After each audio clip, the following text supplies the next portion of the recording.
తాకట్టులో ఉన్న బంగారాన్ని విడిపించి ఆ రోజు ఆన్లైన్ రేటుకే మేము కొంటాం. Sharma gold company.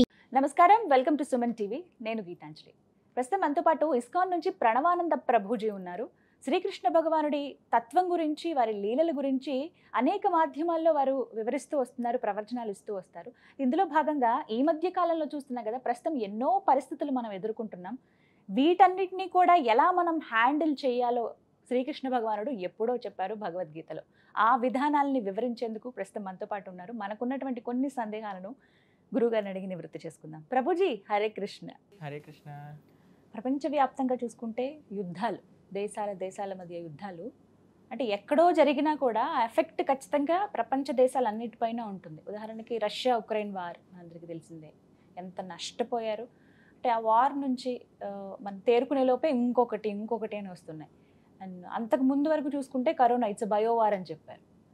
అప్పట్లాగా మనుషులు కొట్టుకునేది కాదు. అది జరిగిందో లేదో మనం ఉక్రెయిన్ రష్యా చూసాం. ఆ తర్వాత ఇప్పుడు పాలస్తీన్. అంటే దీనివల్ల ఏంటండి, ఎందుకు జరుగుతున్నాయి ఇలాగా? ఆపడం అనేది అసలు మన వల్ల అవుతుందా? ఎందుకంటే కృష్ణ భగవానుడి గురించి మాట్లాడితే కురుక్షేత్ర యుద్ధం ఒకసారి రిలేట్ చేసుకుంటే మీ మాటల్లో తెలుసుకోవాలని ఉంది. ఎలా? ఎప్పుడు మనం యుద్ధం చేయాలి అని అంటే భగవంతుడు మనకి చెప్పినప్పుడు యుద్ధం చేయాలి. కానీ ఇప్పుడు ఏమి భగవంతుడు వచ్చి వీళ్ళకి ఈ కంట్రీ వాళ్ళకి ఆ కంట్రీ వాళ్ళకి యుద్ధం చేయి అని చెప్పలేదు కదా. మీకు ఒక విషయం చెప్తాను. They have their own reasons. యుద్ధం చేయడానికి అన్నిటికంటే ముఖ్యమైన రీజన్ ఏంటి అని అంటే, ఒకళ్ళు ఇదే రైట్ వే అని అంటారు. War is not a solution. ఎప్పుడు కూడా గుర్తుపెట్టుకోండి. ఎప్పటి వరకు అని అంటే, ఎదుటి వ్యక్తి ఇప్పుడు ఇప్పుడు ప్రస్తుతం ఇజ్రాయెల్ ఇంకా పాలస్తీన్ వార్ నడుస్తుంది. మీరు ఇంటర్నెట్లో చూసారనుకోండి, చాలా మంది పాలస్తీన్కి సపోర్ట్ చేసే వాళ్ళు ఉన్నారు, చాలా మంది ఇజ్రాయెల్కి సపోర్ట్ చేసే వాళ్ళు ఉన్నారు. వాళ్ళిద్దరికి వాళ్ళ గ్రూపులు ఉన్నాయి. ఇజ్రాయెల్కి సపోర్ట్ చేసే వాళ్ళు ఏమంటారు, పాలస్తీన్ వాళ్ళు ఫస్ట్ అటాక్ చేశారు October 7th. వాళ్ళు ఉగ్రవాదం చేశారు కాబట్టి మేము ఉగ్రవాదానికి వాళ్ళకి లెసన్ నేర్పిస్తున్నాం అంటారు. పాలస్తీన్ని సపోర్ట్ చేసే వాళ్ళు ఏమంటారు, అక్కడ ఉండే ఇన్నోసెంట్ పీపుల్ చనిపోతున్నారు కాబట్టి మేము దీన్ని ఆపాలనుకుంటున్నాము అని అంటారు అనమాట. కాబట్టి everybody has their own reason. కానీ అన్నిటికీ కోర్ ఏంటి తెలుసా అండి, ఎదుటివాడు నా వాడు కాదు అని అనుకోవటం.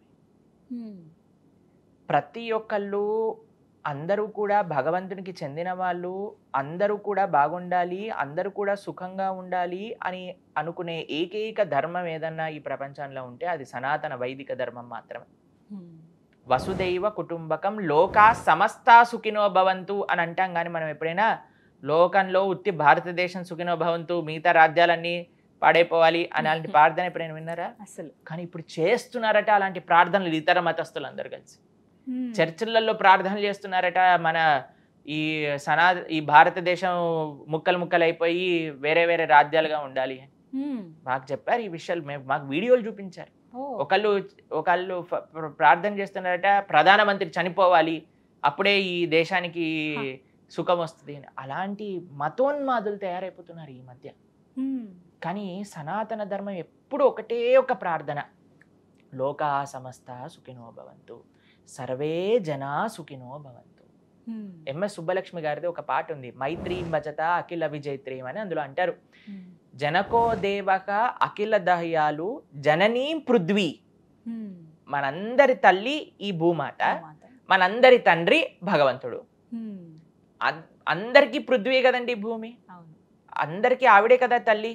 ఇప్పుడు అమెరికా వాడికి తల్లి భూమి కాదు, భారతదేశానికే తల్లి కాదు కదండి, అందరికీ స్వామి భగవంతుడే కదండి. ఈ భావన వస్తే అందరూ కూడా నా అన్న తమ్ముళ్ళు అనే భావనలో ఉంటాం కదా, అందరూ కూడా మన అక్క చెల్లెళ్ళు అనే భావన ఉంటాం కదా. All Indians are my brothers and sisters అని చెప్పినప్పుడు why can't we have this భావన, ప్రతి ఒక్క జీవి కూడా నాకు సంబంధికులే అనే భావన ఎప్పుడు వస్తుంది? ఎప్పుడైతే మనం భగవంతుడిని మనసులో పెట్టుకుంటామో, ఎప్పుడైతే భగవంతుడిని కేంద్రంగా ఉంటామో ఈ ప్రపంచం. అప్పుడు కాబట్టి ఎప్పుడు వార్, ఎప్పుడు వీడు తక్కువ నేను ఎక్కువ, వీడు దుఃఖంలో ఉన్నా నాకు పర్వాలేదు, వీడు సుఖంలో ఉంటే నేను సంతోషించాను, ఇవన్నీ ఎప్పుడు వస్తాయి తెలుసా అండి, నేను వేరు వాడు వేరు అనుకున్నప్పుడు మాత్రమే. కానీ మన అందరం భగవంతుడి యొక్క సంతానమే. నేను బాగుండాలి, పక్కనోడు బాగుండాలి. నేను ధార్మికంగా ఉంటా, పక్కన వాడు ధార్మికంగా ఉంటా. నేను ఒకడిని తప్పు చేయను, వేరే వాడు నాకు తప్పు చేయకూడదు అనే భావన ఉంటే అప్పుడు ఎంత గొప్ప విషయం చెప్పండి. కానీ కొంతమంది ఎప్పుడూ ఆ విషయాలను అర్థం చేసుకోలేరు.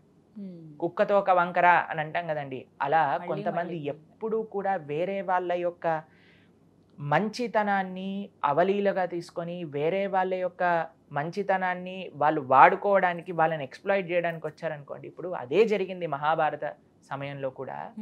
ఈ కౌరవులు అనే వాళ్ళు పాండవులని ఎక్స్ప్లాయిట్ చేశారు. పాండవులని ఎక్స్ప్లాయిట్ చేసి అనవసరమైన ఇబ్బందులు పెట్టారు. ఎన్నో ఛాన్సెస్ ఇచ్చాడు కృష్ణుడు ఛాన్సెస్ ఇవ్వలేదా? ఇచ్చాడా? భారతం చదివితే మనకు అర్థమవుతుంది. ఆయన స్వయంగా దూతగా వెళ్ళాడు, అయినా సరే వాళ్ళు ఒప్పుకోరు. అప్పుడు వార్ ఈజ్ ఇన్విటబుల్, అంతేనా కాదా? కానీ war is not the ultimate solution, peace is the solution. కానీ ఎప్పుడైతే మనం ఈ కన్సెషన్స్లో రామో, మన మాట వినడానికి రెడీగా లేమో, ఇప్పుడు చూడండి పాకిస్తాన్ వాడు ఎంత చెప్పినా వినకుండా మన పైన అటాక్ చేశారనుకోండి, మన వాళ్ళు వెళ్ళి పుల్వామా చేసేసి వచ్చేసారనమాట. ఎందుకు అని అంటే ఒక లెసన్ నేర్పించడానికి. ఎందుకంటే చెప్పిన వాడు చెప్పినట్టుగా మాట వినకపోతే వాడికి ఏదో ఒక గుణపాఠం నేర్పించాలి కదండి. కానీ అలా అని మన చేతుల్లో దాయిత్వం తీసుకొని నేను గుణపాఠం నేర్పిస్తా అని బయలుదేరకూడదు ఎప్పుడైనా సరే. భగవంతుడే చెప్తాడు అంటారు. భగవంతుడు చెప్పాడు కాబట్టి ఆ రోజు కురుక్షేత్రం చేశారు, అంతేకాని ఇప్పుడు భగవంతుడు వచ్చి ఎవరికి చెప్పట్లేదు కదండి, దేశ ప్రధానికి నువ్వు ఇప్పుడు యుద్ధం చేయి, నువ్వు ఇప్పుడు అలా చేయని.